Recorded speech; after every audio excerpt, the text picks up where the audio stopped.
Hi, my name is Mary Spender and you are watching Tuesday Talks. And this week it's story time because I'm going to talk about my first guitar. Tuesday Talks.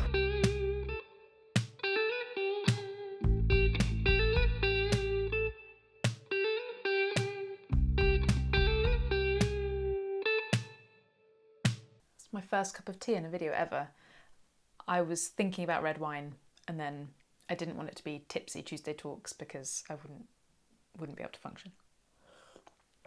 But anyway, I was inspired to do this video at the weekend because I went back to Salisbury where I grew up to visit my parents for bank holiday weekend.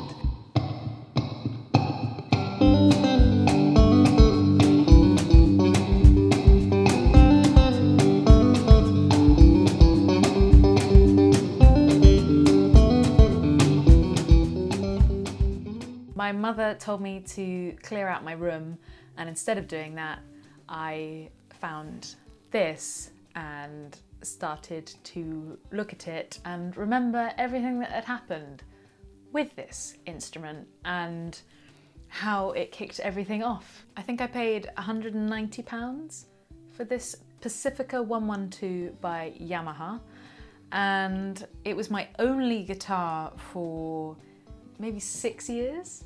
And it holds a very special place in my heart, and it still sounds good.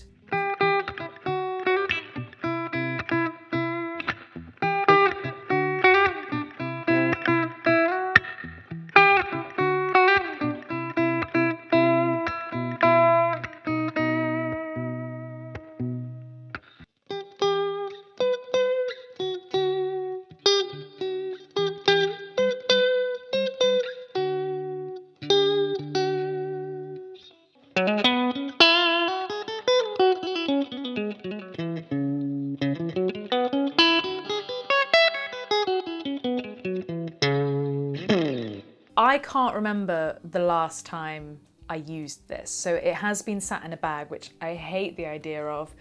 These strings must be 8 or 9 years old. They look terrible, and my goal over the next few months is to restore this back to its original glory, maybe with even some amendments. The first thing I will confront is this pickguard. Over the years I did many horrible things to it, and I can't believe the damage that I've done with these stickers. It looks terrible and I don't know what I was thinking. But initially I started off with a very clean look, kept it very simple with just a Muse sticker, and then I built up from there. But it's weird because Muse were very special to me, as was Katy Perry. Mainly because when she first started releasing music, she was playing guitar a lot, and now she doesn't. So she was an inspiration, not so much anymore. But yeah, what can I say? Like, these stickers are terrible, but I liked it at the time. I did actually, I do remember this, I took off all the strings, I covered the pickguard with newspaper, and I just thought it looked great. I remember putting sellotape over it to protect it, but again, I got bored with that, so I'm not sure when the Muse sticker was put on. I must have been 16 or 17 when I was listening to those albums. What else did I do? This amendment is actually just quite sensible. I've got strap locks, and these must have been the cheapest things I could buy. Little stars, I know it's out of focus. And this was a very practical purchase because I used to swing my guitar around my head and I did smash a light bulb. I hurt my neck and I hit my head and the guitar fell off, and many terrible things happened because I wanted to do that trick.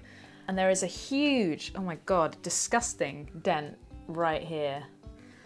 And there are scratches all over it.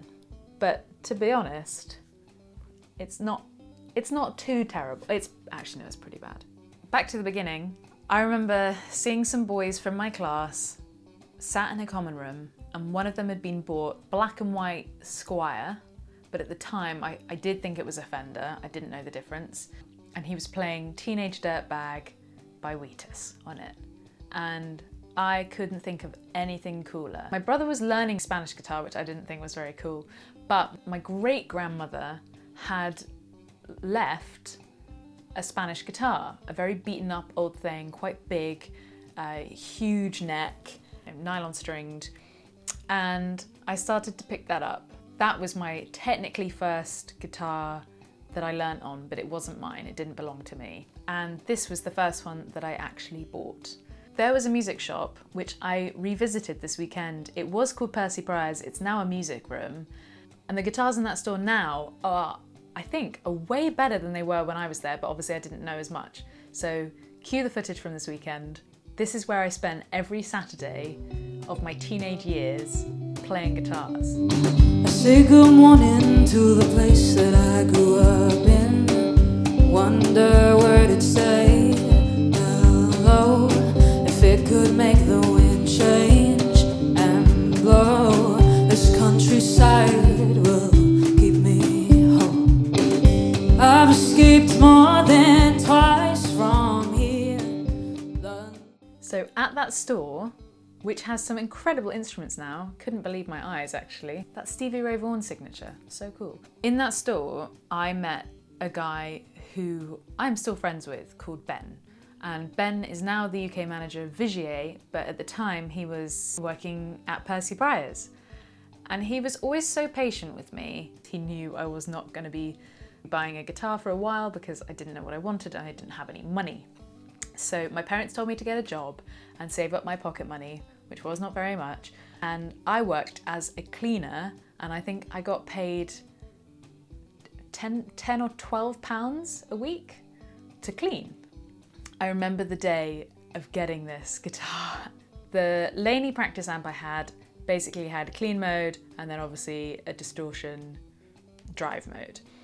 And every time I was angry or upset, my parents would hear footsteps up the stairs, slam my bedroom door, and then crank out some terrible power chords.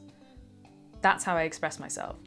I feel like I should express myself that way nowadays, and then everyone would get the hint of what mood I'm in.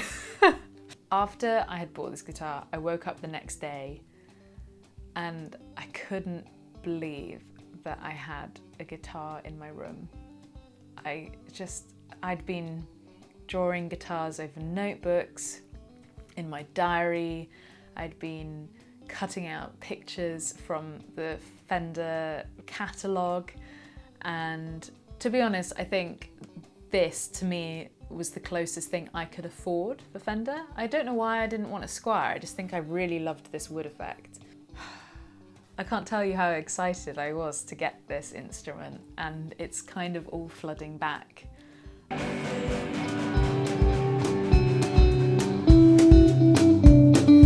Now I'm all grown. You'll ask if I'll keep coming home. Don't you dare send me on a guilt trip away from here.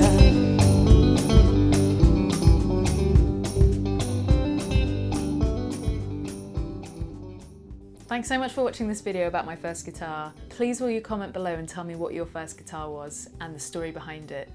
Did someone give it to you? Did you save up and buy it? How were you introduced to the guitar?